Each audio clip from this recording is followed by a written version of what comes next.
Comencem el dia amb la calma de la Torre de Cala Manacor i les seves vistes al blau del Mediterrani. Després continuarem cap a les màgiques coves del Drac, un dels racons més sorprenents de Mallorca. Dream to travel, dreaming again.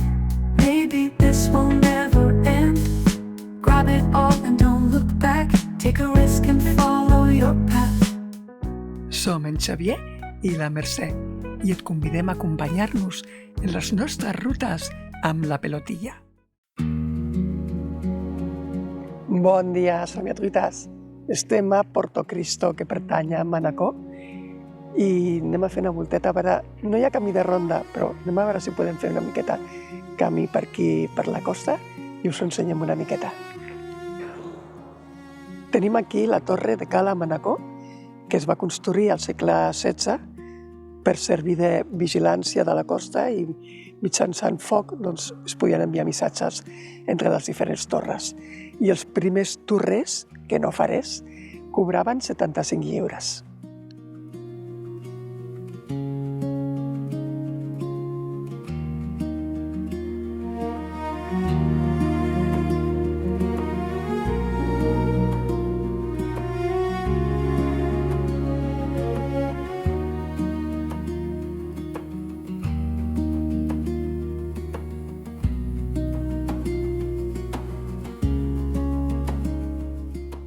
No hi ha un mercat, hem anat grimpant una miqueta, però vaja, de seguida arribem.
Que per fer manteniment o tal, ha d'haver un camí per portar, encara que sigui una màquina de soldar, qualsevol. Amb el que hem patit.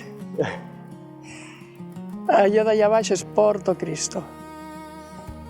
Podia posar. I això és la balissa del morro de Sa Carabassa.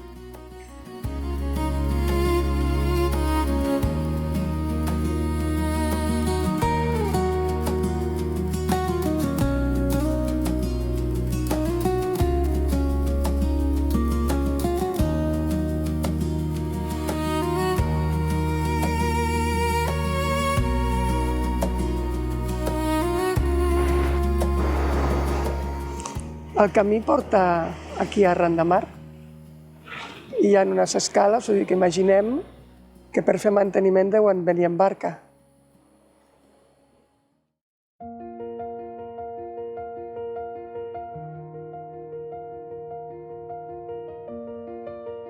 Somiatruites, ens disposem a visitar les coves del Drac. Van venir fa 35 anys, no sé si hauran canviat gaire. L'entrada val 17 euros. No fan descompte per discapacitat. Em sembla que per jubilats sí que fan a partir de 65 anys, fan algun descompte, i els nens fins a 8 anys. Bé, no ho sé, per nens mireu-ho. Nosaltres ja és un tema que no mirem mai, el tema nens, però sí que tenen un preu més reduït. I això, vam agafar l'entrada per internet, per si de cas, perquè de fet ens deia que ja estava ple a primera hora, però jo no sé si haguéssim vingut a comprar la taquilla, igual n'haurien trobat, no ho sé, és igual. Anem a veure la Sara, començar a les 2 la visita i després segurament dinarem aquí i buscarem un lloc per dormir ja cap a una altra banda de l'illa. Us ho ensenyem tot.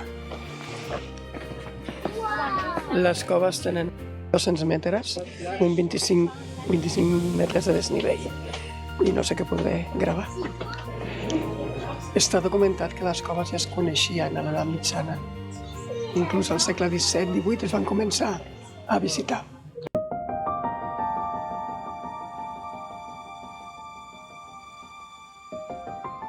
Un cop entrem a les coves del Drac, ens envolten 1000 formes i textures que semblen sorgides d'un conte. Estalactites que cauen des del sostre com filats sòlids, estalagmites que s'alcen del terra com curioses escultures i en alguns punts s'uneixen per formar columnes majestuoses.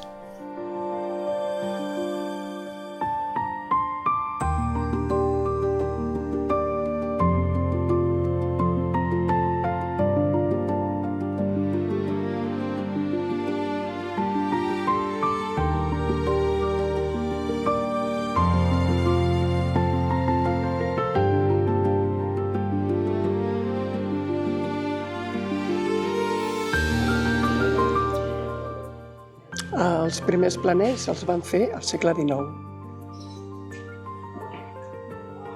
La temperatura dins les coves és constant, entre 17 i 21 graus. Estan obertes tot l'any, llevat dels dies d'Any Nou i de Nadal. El preu actual és a partir de 17,5 € els adults i 10,5 € les criatures entre 3 i 12 anys. La visita dura 1 hora aproximadament i no és accessible per a persones amb mobilitat reduïda. Ens disposem a creuar el llac Martel amb barca o martel i no portem flotadors. El llac Martel, el cor subterrani de les coves del Drac, rep el nom de l'espeleòleg francès Eduard Alfred Martel, qui va descobrir aquest immens llac l'any 1896. Des de llavors, la música, la llum i l'aigua es combinen aquí per crear un dels espectacles més màgics de Mallorca i que està prohibit gravar. Si aneu a Mallorca, us recomanem molt aquesta visita.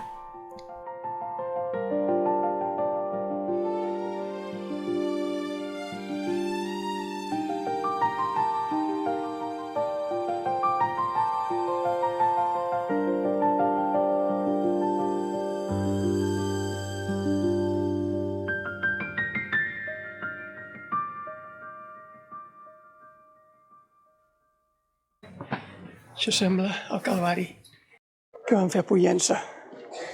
Sort que ja estem entrenats.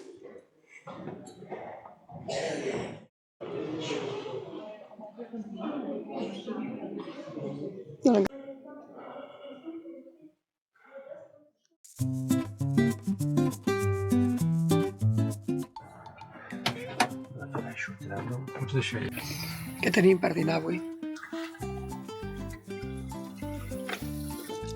Avui ara vaig a fer un pollastre. Deixa'm que vaig a fer rostit.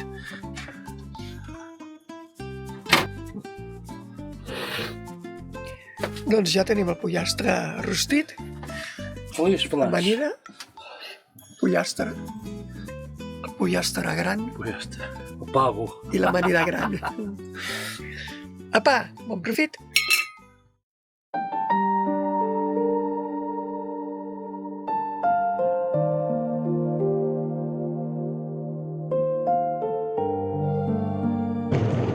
Aquesta carretera per la que anem ara hi ha senyals de que va ser construïda per presoners republicans.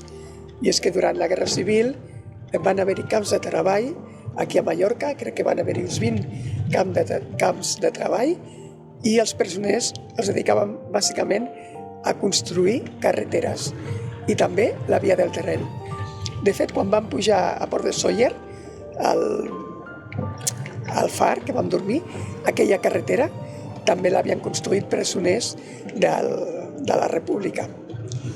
Pues res, continuem. I amb aquesta experiència sota terra a les coves del Drac, nosaltres tornem a la llum del Mediterrani.